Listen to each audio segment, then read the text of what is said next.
మనకి వందనాలు. మీ అందరికీ నా వందనాలండి. ప్రభు మనకి ఈరోజు ఇస్తున్న వాగ్దానం యోహాను రాసిన పత్రిక మొదటి పత్రిక 4వ అధ్యాయము 4వ వచనం. మీలో ఉన్నవాడు లోకంలో ఉన్నవాని కంటే గొప్పవాడు. Praise lord. ప్రభు ఈరోజు మనకు సెలవిస్తున్న మాట ఏంటంటే, మనలో ఉన్నవాడు లోకంలో ఉన్నవాడి కంటే గొప్పవాడు. మనలో ఎవరున్నారు, లోకంలో ఎవరున్నారు? ఈ రెండు స్వభావాల్ని యోహాను గారి ద్వారా దేవుడు మనకు తెలియజేస్తున్నాడు. ఈ రెండు స్వభావాలు ఎక్కడికి వెళ్తే అర్థమవుతాయి అంటే దేవుని సన్నిధికి. మనం ఈరోజు పునరుద్ధాన దినం రోజున దేవుని సన్నిధిలో మనం గడుపుతున్నాం. దేవుని సన్నిధిలో గడుపుతున్న మనము దేవునితో ఉన్నప్పుడు మనకు అర్థమవుద్ది ఏమనంటే, లోకస్తులు ఎవరు, లోక సంబంధమైన వారు ఎవరు, లోక సంబంధమైన వాళ్ళు ఎలా ఉంటారు అనేది ఈ అధ్యాయంలోనే 5వ వచనంలో ఉంటుంది. వారు లోక సంబంధులు కనుక లోక సంబంధమైనట్లు మాట్లాడుదురు, లోకము వారి మాట విన్ను. మనము దేవుని సంబంధము, దేవుని వెరిగిన వాడు మన మాట వినును, దేవుని సంబంధి కానివాడు మన మాట వినడు. Praise Lord. దేవుడు ఇక్కడ స్పష్టంగా చెప్తున్నాడు యోహాను గారి ద్వారా. లోక సంబంధులు లోకస్తులాగా మాట్లాడతారంట, దేవుని సంబంధులు ఆత్మ సంబంధంగా మాట్లాడతారంట. ఎగ్జాంపుల్ చెప్పుకోవాలంటే మన హృదయంలోనే ఉంటుంది, మన జీవితంలోనే. మైండ్ అంతా ఒకదాని మీద కాన్సన్ట్రేషన్ ఆలోచిస్తూ ఉంటే హృదయం అంటది, అది తీసుకోవడం వల్ల ఏమైనా నష్టం ఉంటుందా, దాన్ని అడగడం వల్ల నష్టం ఏమైనా ఉంటుందా, అది తీసుకోవడం బెటర్ అంటావా అనేది అటు ఇట్లో ఉంటుంది. కొన్నిసార్లు ఒక చోట బేరాల దగ్గర అక్కడ కానీ, లేదంటే ఏదైనా తీసుకోవాల్సిన దగ్గర తీసుకోకపోవడం, ఇలాంటి వాటిల్లో మన హృదయం ఏంటంటే ఎప్పటికప్పుడు మనకి చెప్తూ ఉండి ఇంటెన్షన్ ఇస్తూ ఉంటుంది. అంటే మైండ్తో ఆలోచించే విధానం వేరు, ఆత్మతో హృదయంతో ఆలోచించే విధానం వేరు. ఒక మనిషి జీవితంలో కూడా రెండు అనేది ఉంటుంది. ఆత్మ సంబంధమైన బిడ్డ జీవితంలో కూడా రెండు ఉంటాయి. ఒకటి ఆత్మ సంబంధంగా ఉండడం, రెండోది శారీరక సంబంధంగా ఉండడం. శారీరక సంబంధమైన వాడు శారీరక సంబంధమైనవే ఆలోచిస్తూ ఉంటాడు. దేవుని వాక్యం సెలవిస్తుంది కదా, శారీరక సంబంధమైన ఏంటి? నేత్రాశ, జీవోపడము. ఏంటి ఈ లోకంలో ఉంది? నేత్రాశ, జీవోపడము. అవన్నీ దేవునికి వైర్యమైనవి, దేవునికి విరోధమైనది. ఈ నేత్రాశ మనం ఏదైతే కోరుకోకూడదో అది కోరుకుంటుంది. జీవపటము మనల్ని ఏదైతే మనకు అవసరం లేదో దాంట్లో జీవించే విధంగా చేస్తుంది. కానీ ప్రభువు ఈరోజు సెలవిస్తున్నాడు, మనలో ఉన్నవాడు మనకంటే, ఈ లోకంలో ఉన్నవాడు మనకంటే గొప్పవాడు. ఈ లోకంలో ఉన్నవాడు మన దేవుని కంటే గొప్పవాడేం కాదు.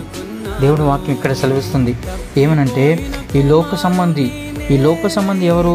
అపవాది. అపవాదిని ఎదిరించాలంటే మనం ఏం చేయాలి? మీలో ఉన్నవాడు ఈ లోకంలో ఉన్నవాని కంటే గొప్పవాడని చెప్తున్నాడు.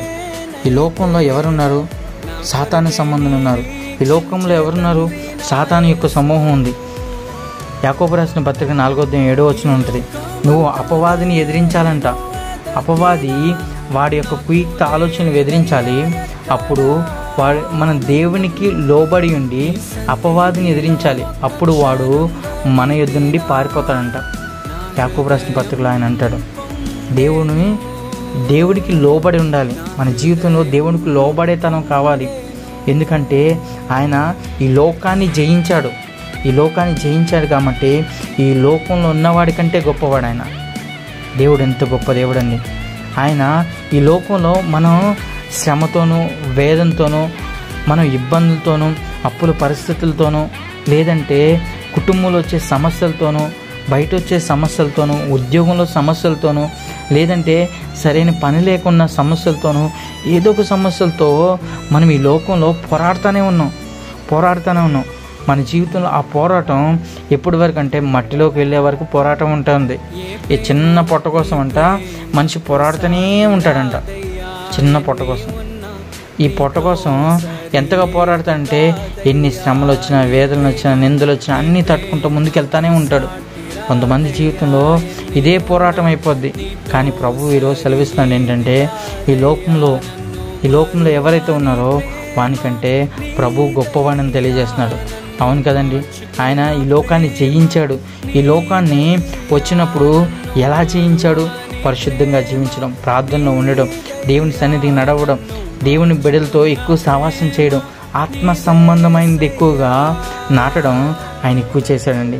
ఈ లోకంలో ప్రార్థనతో ఎక్కువ గడిపాడు. లోకంతో, లోక సంబంధమైన వాటితో, ముసలమ్మ ముచ్చట్లతో గడపలేదు.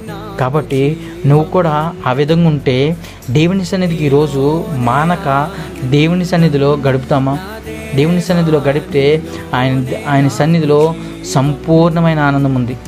ఆయన సన్నిధిలో కీర్తనకాడు కూడా అంటాడు, ఏమని అంటాడంటే, భక్తిహీనుల గుడారంలో నివసించడం కంటే నా దేవుని మందిర ద్వారం వద్ద నాకెంతో శ్రేష్టము కదండి. ఆయన సన్నిధిలో ఒక్క దినం గడిపితే 1000 దినముల కంటే శ్రేష్టము. నువ్వు గడపాలి కదా. ఎందుకంటే ఈ లోకంలో ఉన్నవాడి కంటే ఆయన గొప్పవాడు. ఈ లోకంలో ఉన్నవాడి కంటే గొప్పవాడు. మనం లోక సంబంధులం కాదు, ఆత్మ సంబంధంగా ఉండాలి. ఆత్మ సంబంధులు ఆత్మ సంబంధమైన వాటిని వెతుకుతారు.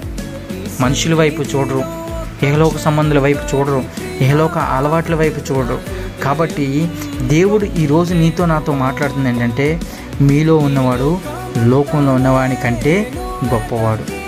మనలో ఉన్నవాడు లోకంలో ఉన్నవాడి కంటే గొప్పవాడంట. కాబట్టి మనలో ఉన్న పరిశుద్ధాత్మని గ్రహిద్దామా? పరిశుద్ధాత్మని గ్రహిస్తే ఆయన ఈరోజు ఆయన ఆత్మతో మనందరినీ నింపునుగాక. ఆమేన్.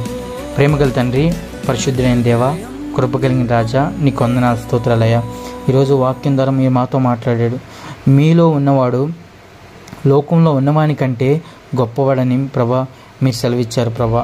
కనుక మీరు వాడిని జయించి ఉన్నారు అని మీరు వాక్యం ద్వారా సెలవిచ్చారు ప్రభా. అయ్యా, ఈ వాక్యాన్ని చేతపట్టుకుంటున్నాం ప్రభా. నీ సన్నిధిలో ప్రభా ఒక దినము కంటే 1000 దినముల కంటే శ్రేష్టమని సెలవిచ్చావు ప్రభా.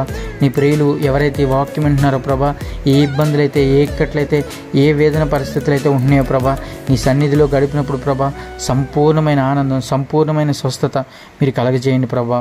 అయ్యా, గడిచిన ప్రభా 6 రోజులు మేము ఎంతగానో ప్రయాసపడ్డాం ప్రభా. ప్రయాసతో భారం మోసుకొని ఉన్నాం ప్రభా. ఈ ప్రయాస భారం ప్రభా అయా నీ సన్నిధిలోకి వచ్చినప్పుడు ప్రభా మాకు నెమ్మదిని, సమాధానాన్ని, శాంతిని వసకండి దేవా. అయా ఉద్యోగం పనిలో ప్రభా, అయా చేతి పనుల్లో ప్రభా ఎంతగానో ప్రయాసపడ్డాం ప్రభా. అయా భారపరితమైన జీవితంగా ఉంది ప్రభా మా జీవితం ప్రభా. కానీ ప్రభా ఈరోజు ప్రభా నీ సన్నిధిలో గడిపే భాగ్యం ఇస్తాం ప్రభా. మాకు నెమ్మదిని, సమాధానాన్ని వసకండి. నీ చిత్తంలో మమ్మల్ని జ్ఞాపం చేసుకొని నీ చిత్తానుసారంగా జీవించడానికి సహాయం చేయమని ఘనత, మహిమ, ప్రభావాలు మీరు మాత్రం పొందుకొని యేసు పరిశుద్ధ నామమున వేడుకున్నాను తండ్రి. ఆమేన్.